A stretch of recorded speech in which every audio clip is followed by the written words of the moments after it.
সংস্কার বড়লোকের জন্য, গরিবের জন্য নয়, বলছেন কায়কোবাদ। আদালত পাড়ায় ঘোরার কথা ভুলে গেছেন ডক্টর ইউনূসকে মামুনুল হকের প্রশ্ন। জানাবো ডিসেম্বরের পাল্লা ভারী করার মিশনে বিএনপি এবং সর্বশেষ জানাবো শাপলা গণহত্যার বিচার দাবিতে বিভাগীয় শহরে মানব প্রাচীর কর্মসূচি। শুনছিলেন সংবাদ শিরোনাম, এবারে বিস্তারিত। সংস্কার বড়লোকের জন্য, গরিবের জন্য নয়, বলছেন কায়কোবাদ। বিএনপির ভাইস চেয়ারম্যান কাজী শাহ মোফাজ্জল হোসেন কায়কোবাদ বলেছেন, সংস্কার বড়লোকের জন্য, গরিবের জন্য নয়। শাহ মোফাজ্জল হোসেন কায়কোবাদ বলেন, এই সংস্কার হলে কি আপনারা চাকরি পাবেন? এই সংস্কার হলে কি আপনাদের পেটে ভাত যাবে? আপনারা কৃষিকাজ করতে পারবেন? যাবে না। এই সংস্কার গরিবের জন্য নয়, এই সংস্কার হলে লাভবান হবে বড়লোকেরা। তাই অন্তর্বর্তী সরকারকে বলবো, সংস্কারের চিন্তা বাদ দিয়ে দ্রুত নির্বাচন দিন। মানুষ ভোটের অপেক্ষায় আছে। আদালত পাড়ায় ঘোরার কথা ভুলে গেছেন ডক্টর ইউনূসকে মামুনুল হকের প্রশ্ন। নেতাকর্মীদের বিরুদ্ধে থাকা সব মামলা প্রত্যাহার করার দাবি জানিয়েছে হেফাজতে ইসলাম বাংলাদেশ। সংগঠনটির যুগ্ম মহাসচিব মাওলানা মামুনুল হক বলেছেন, আমরা পরিষ্কার করে বলছি, আগামী 2 মাসের মধ্যে হেফাজতে ইসলামের নেতাকর্মীদের বিরুদ্ধে থাকা সব মামলা প্রত্যাহার করতে হবে। সব নেতাকর্মীকে অবিলম্বে মুক্তি দিতে হবে। মামলা নিয়ে ক্ষোভ প্রকাশ করে তিনি বলেন, ডক্টর ইউনূসের সঙ্গে আমরা হেফাজতে ইসলামের কেন্দ্রীয় নেতৃবৃন্দ অনেকবার সাক্ষাৎ করে বিনিময়ের সঙ্গে আবেদন করেছি। আমাদের বিরুদ্ধে ফ্যাসিবাদী আমলে দায়েরকৃত মিথ্যা মামলাগুলো প্রত্যাহার করেন, কিন্তু কেন যেন মনে হচ্ছে সোজা আঙুলে ঘি উঠবে না। প্রফেসর ডক্টর ইউনূস, আপনি কি সেই কথা ভুলে গেছেন? কয়েক মাস আগেও আমাদের সামনে আদালতের পাড়ায় ঘুরতেন। মামুনুল হক আরো বলেন, নারী বিষয়ক সংস্কার কমিশন পবিত্র কুরআন ও ইসলামকে কটাক্ষ করেছে। তারা মানুষের ধর্মীয় অনুভূতিতে আঘাত করেছে। আমরা তাদের বিরুদ্ধে রাষ্ট্রের শাস্তি বাস্তবায়ন দেখতে চাই।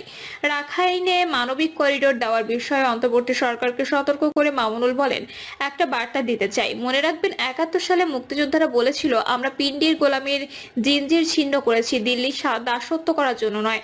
24শে জুলাইয়ের স্বাধীনতা সংগ্রামের পর আমি বলতে চাই, আমরা দিল্লি দাসত্বের শৃঙ্খল থেকে মুক্ত হয়েছি, নিউ ইয়র্কের গোলামি করবার জন্য নয়।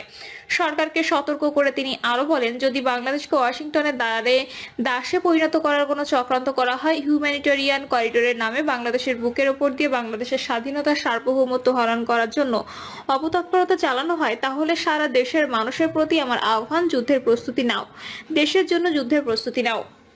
4 দফা দাবিতে এই মহাসমাবেশের আয়োজন করা হয়। এর মধ্যে প্রধান দাবি হচ্ছে অনতিবিলম্বে হেফাজত নেতাদের সাথে থাকা সব মামলা প্রত্যাহার। সংগঠনটির হিসাব মতো সারা দেশে হেফাজত নেতাদের নামে প্রায় 300টি মামলা রয়েছে। এছাড়া 2013 সালের 5ই মে শাপলা চত্বরে হত্যাকাণ্ড, 2021 সালের মার্চে ভারতের প্রধানমন্ত্রীর ঢাকা সফর নিয়ে হত্যাকাণ্ড, 2014 সালে জুলাই আগস্ট হত্যাকাণ্ডের বিচার। এরপর যথাক্রমে নারী বিষয়ক সংস্কার কমিশন বাতিল, সংবিধানের প্রস্তাবনায় আল্লাহর উপর পূর্ণ আস্থা বিশ্বাস পুনর্বহাল করা, ফিলিস্তিনি ও ভারতের মুসলিম গণহত্যা ও নিপীড়ন বন্ধের দাবি রয়েছে।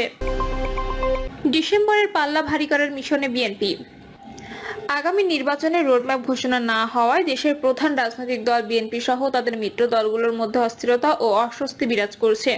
এই অবস্থায় নিজেদের মধ্যে ঐক্য ধরে রাখতে এবং আগামী ডিসেম্বরের মধ্যে জাতীয় সংসদ নির্বাচনের দাবিকে সামনে রেখে নিবন্ধিত ও অনিবন্ধিত প্রায় 50টি রাজনৈতিক দলের সঙ্গে বৈঠক করেছে দলটি।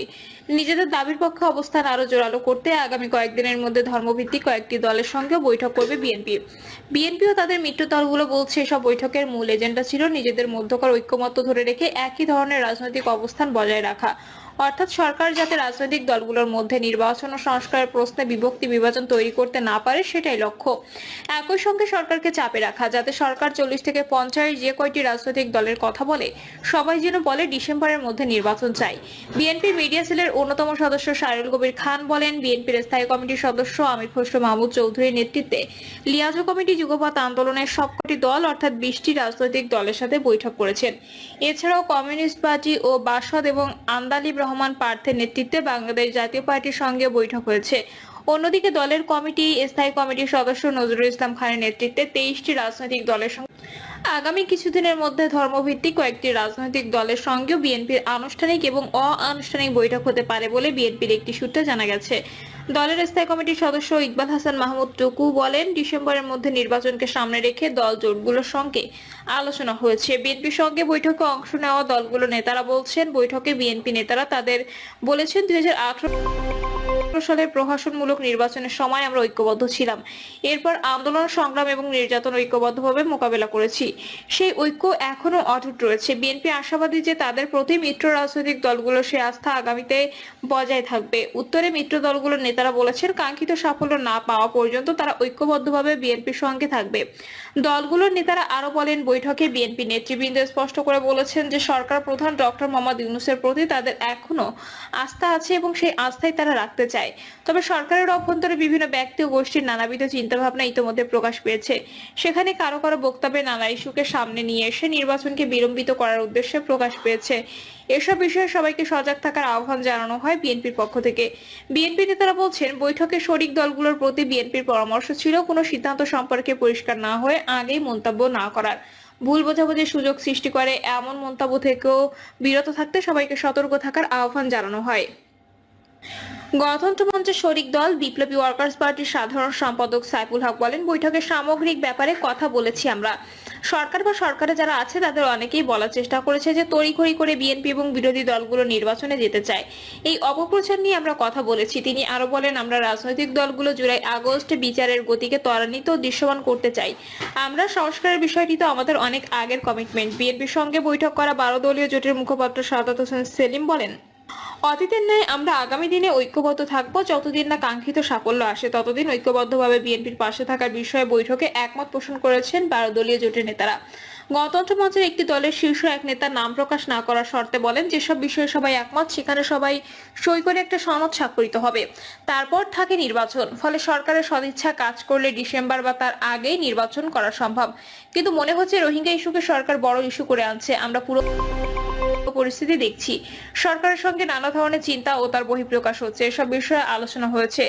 আগামী সংসদ নির্বাচনের রোডম্যাপ ঘোষণা না হওয়ায় রাজনৈতিক দলগুলোর মধ্যে অস্থিরতা ও অস্বস্তি বিরাজ করছে বলে জানান বিএনপি সহ অন্যান্য রাজনৈতিক দলের নেতারা।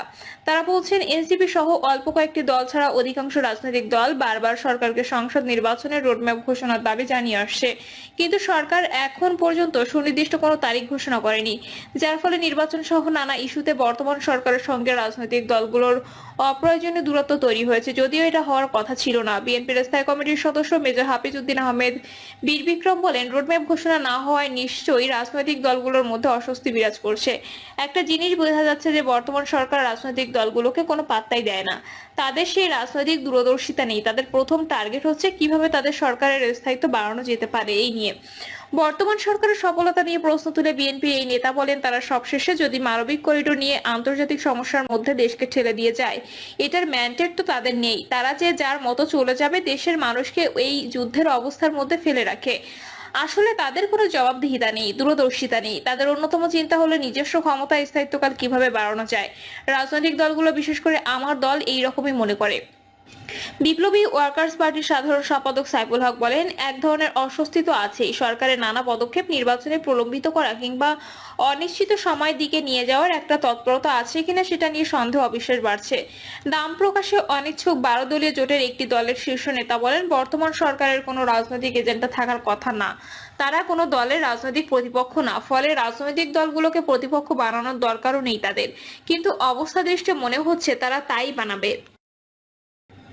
প্রিয় দর্শক, এই ছিল এখনকার সর্বশেষ সংবাদ। আপডেট সব সংবাদ পেতে চ্যানেলটি সাবস্ক্রাইব করে বেল আইকন